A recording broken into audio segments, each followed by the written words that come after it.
I was at a dinner party the other night, and it so happened that there were two other clergy there. For some reason, we found ourselves speaking about our calls. It's an interesting discussion between Christian and post-Christian ministers. Well, at least it is to the ministers. But it started me thinking. Both the men felt calls to ministry.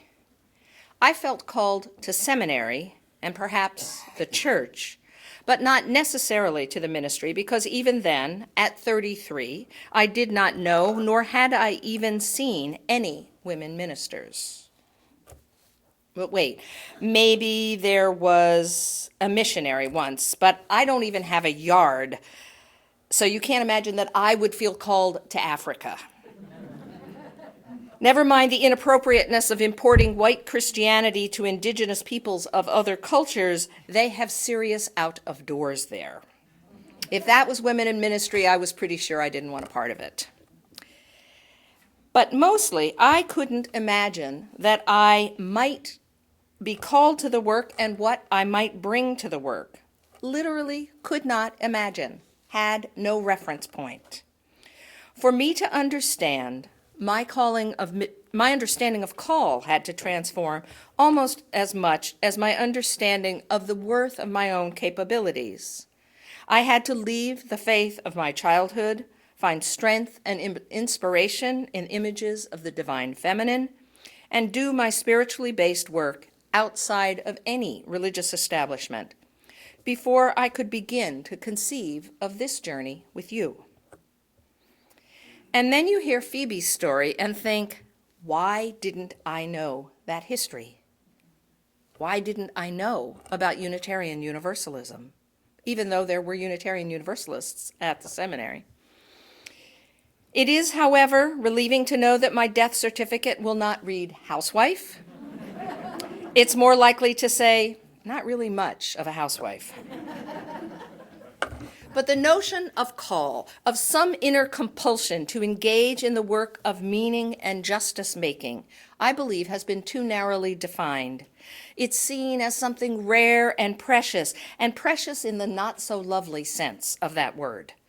But perhaps our more Pentecostal brethren and sistren could tell us differently. Is there a word for that? Is there a word for the sisterhood of women? Do we know? Like brethren? Never. What? It's a sisterhood of women. Yeah, brethren, sisterhood of women. Well, we take up a lot of sky. But we are all called to speak and to listen, to act and to wait, to do justice and to love mercy. I don't have it with me, but Hope sent me this quote this week that from Churchill, and he said something about it takes courage to stand up and speak, and it takes courage to sit down and listen. But it becomes even more to think about call as Unitarian Universalists. Most likely, Phoebe was a God-fearing, Jesus-believing Universalist Christian. There was the notion of a divine call, which she merely broadened to include herself. Bless her wise and questing heart. For some here, a divine call isn't out of the questions, but others of us have no more notion of God than we might of a call. And yet, I think we might want to dig around a little because our roots might need some room to expand. And I think a call from love leaves us more grounded and positive than when we simply react or move driven by our fears. Things are happening right now that are deeply disturbing. I have to say, I think if we're going to be this spread out, we're going to have to move up a little bit. I'm losing you. Up and in, right. Things that we value as Unitarian Universalists are being devalued. We can't just send our minds to engage. We must send our hearts as well. I have to watch myself. I know others have this problem. I can become enraged, and this threatens my effectiveness. When I see my stalwart colleague in ministry, Rabbi Mandel, express fear for her people, both her people in her synagogue and her colleagues, I must stand up not simply because she is my friend, but because this is wrong. When I hear other colleagues admit that they've never preached on white supremacy, I must find ways to help them and ways to move past my own reluctance to admit that what is happening is real and not exaggerated. Nina talked about her colleagues sneaking the Torahs out of synagogues under the cover of night, so that if the buildings were burned, those precious documents would survive, as so many did not survive through the Holocaust. In 2017 America, this was happening. It, in fact, has always been thus, but it's been easy to look away. It's not us. We do better than many. There's pride to be taken in that, but there is so much more to be done, and I believe that we are called to do more. In fact, I believe that I and all of you are entrusted with that call.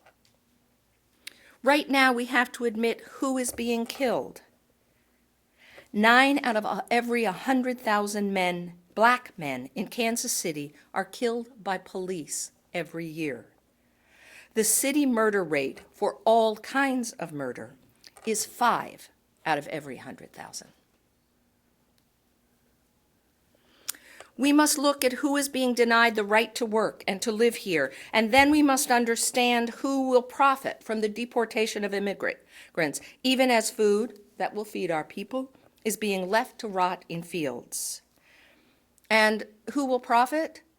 It is the people who are building the for-profit prisons, and those are being used to house immigrants before they're deported, and they are being housed in inhumane, really disgusting ways, kept in the dark 24 hours a day.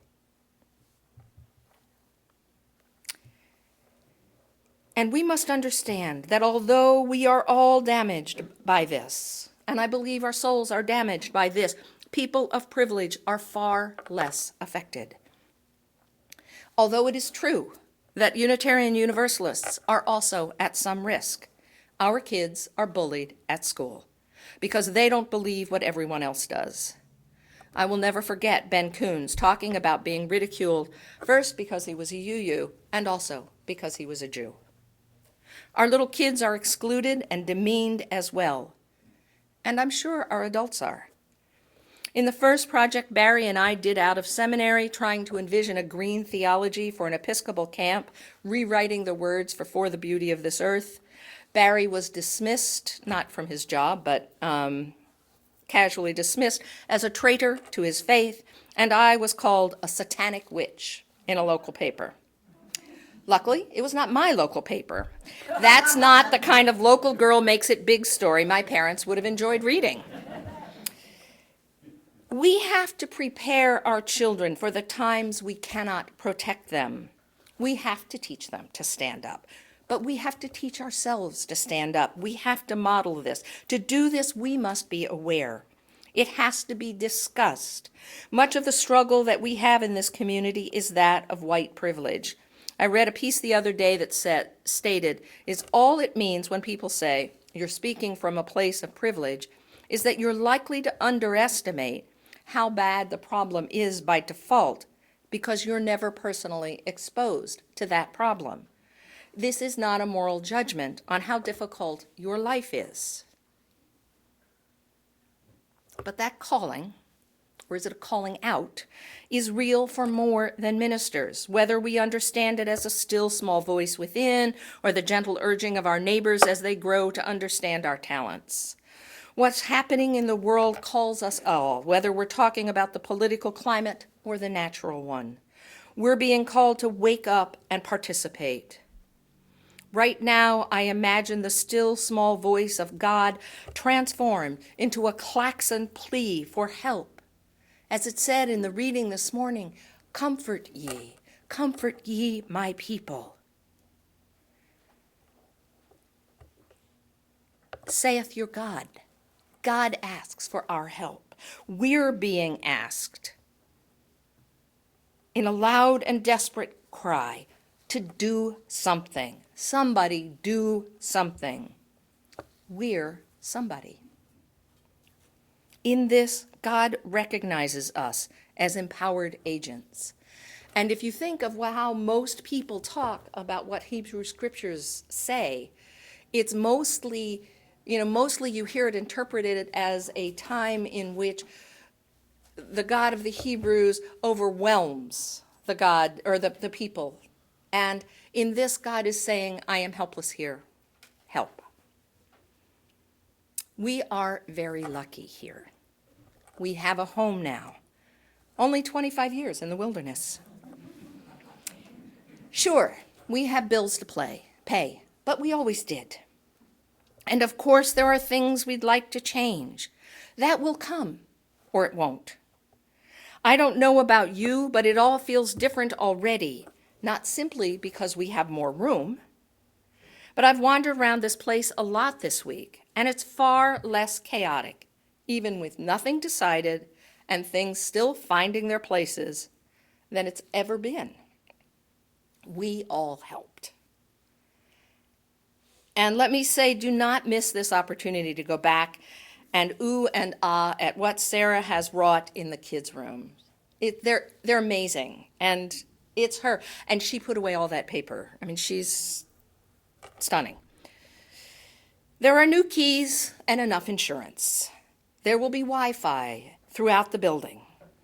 These days, I walk into the meditation room, which is at this point only slightly more than a concept, and I rejoice.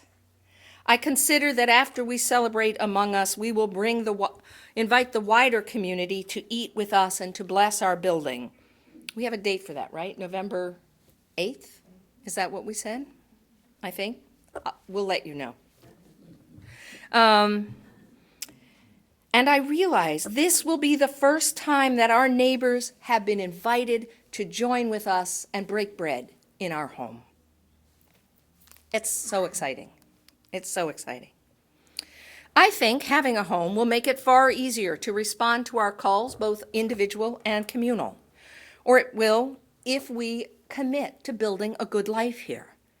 Later today, we're going to spend an hour envisioning possibilities for our life. As we build our home, we might want to consider deepening the spiritual component of this community. This is a good year to take the Building Your Own Theology course.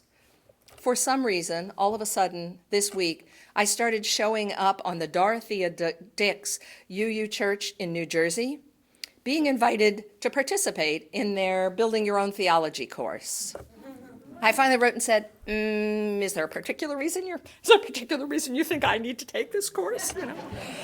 But it was just so odd.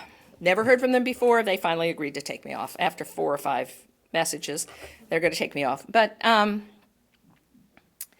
it's a good time to ask ourselves if our deepest values have changed or sharpened as we live in a world in desperate need, not only of each of those 7 principles, but also of people who live by them and live into them. If this isn't a calling, I don't know what is. We are called as individuals and as a community to respond to those needs. It can be confusing, there's no doubt. There are so many places needing help. It's so easy to cut ourselves up. And although I believe that we are mighty, we are also just small. And let us be clear that responding to call is inconvenient in so many ways. It demands time, and for some reason, it always winds up costing money. But the rewards can be astounding. As we do the visioning today, consider, if you will, what kind of opportunities you are looking for in order to become not so much a better person, but a better you, a more authentic you. The world needs more of you. What part of you can this place help you realize? And today, as we envision a future, we're looking not just about what kind of kitchen we'll build, but we're also discerning our hopes for whom we might nourish with our cooking or our dry goods, Not just how we'll lower our electricity bills, but how we protect the planet. As a community, we are called. In her latest book, Brené Brown, popular speaker and sociologist, reminds us that despite the American myth of individualism and exceptionalism, that we are all bottle fed, as humans, we are social animals. She highlights something that seems unlikely, but as we separate into tribes of those with similar beliefs, educations, ages, and economic status, we actually are becoming lonelier, that we do far better when we're mixed together. There has never been a time in history, according to all of the people doing the studies, when people have felt so alone. We need to gather together. We can call out the possibilities of gathering and broadening. A friend of mine has recently met a rocket science. And no, this is not the start to a joke. Oh, and she's transgender, and she was recently been told that her brother is a much better thinker than she is. She's done a fair amount of work on climate. She predicts that bad things are quite likely to happen to this earth. What can we do to prepare, she's asked. We don't know because we don't know what's going to happen. What should we do? She's asked more pointedly. Hold your community close. As my friend Ed says, when the scientists are saying what the spiritual communities are saying, it's time to pay attention. We are called into community. And we have the power to invite other people into this community. And sometimes I think we don't remember that. But a lot of people are looking for a place to belong. The other week, I suggested that the UUCSV and the UUA need to broaden our appeal to people with differing education levels. And yet, if we are the most educated groups in terms of formal education, perhaps we are called to be the most educated in terms of our world. Let's use what we have. Are we, each and every one of us, reading at least one book a year, just one, that touches and expands on our understanding of one of our 7 principles? Karen Wolf just sent me the Washington Post article on Ibram Kendi, a scholar on racism, who says, nonsense. It's not love, particularly of exemplary black people, and understanding of the other that's going to stop racism. Rather, it's developing a fundamental understanding of the policies that were built for financial goals that underline the development of racist ideologies and dismantling those policies. He said, we didn't start out thinking people of color were less human. Rather, we wanted cheap goods and labor and could only justify the enslavement if we didn't think of people as people. We are called to be well-read. We ask this of our children. We ask them to learn every Sunday. Just this morning, we started educating another group of kids about their bodies. We send them out in the world where it is demanded of them that they be sexperts for their peers and that they stand up for those who are bullied and threatened by their differences. We expect them to get educated. We need to demand of ourselves the same level of commitment. This is complicated work. All of it. As Sarah and I walk and talk about what it means to be welcoming and how we might keep our doors and hearts open, it gets more and more complicated every week. We're like, oh, this group. Oh, I read the thing the other day about mics. You know, how many of us stand up and say, oh, I can do this without the mic? And people are saying, no, we need to hear. We hear better with a microphone.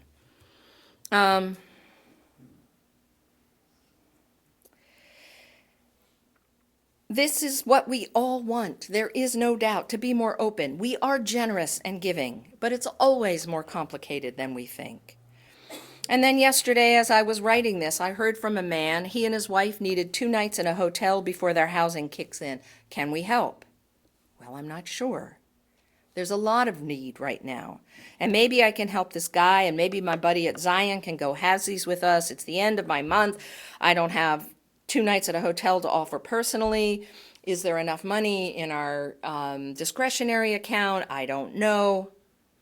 And how do I square my relative comfort, as I sit there in my wonderful little room typing on my Mac, with a no? I know we can't help everyone. I know that intellectually, but here he is on my phone. That was the 3rd call this week I got. First 2 I successfully steered elsewhere. It's hard to steer someone elsewhere on Saturdays at 2:30 when everything's closed. He found something, because I'm sure, because I didn't hear from him again. Are we called to be welcoming? What does that mean when we have and others don't? How do we balance that? I have to tell you, I am not good at that. It's hard. Last week I was writing on Facebook and I said, obviously getting ready for my sermon, we are called to be people of peace. Autocorrect changed that to read, we are called to be pineapple of peace.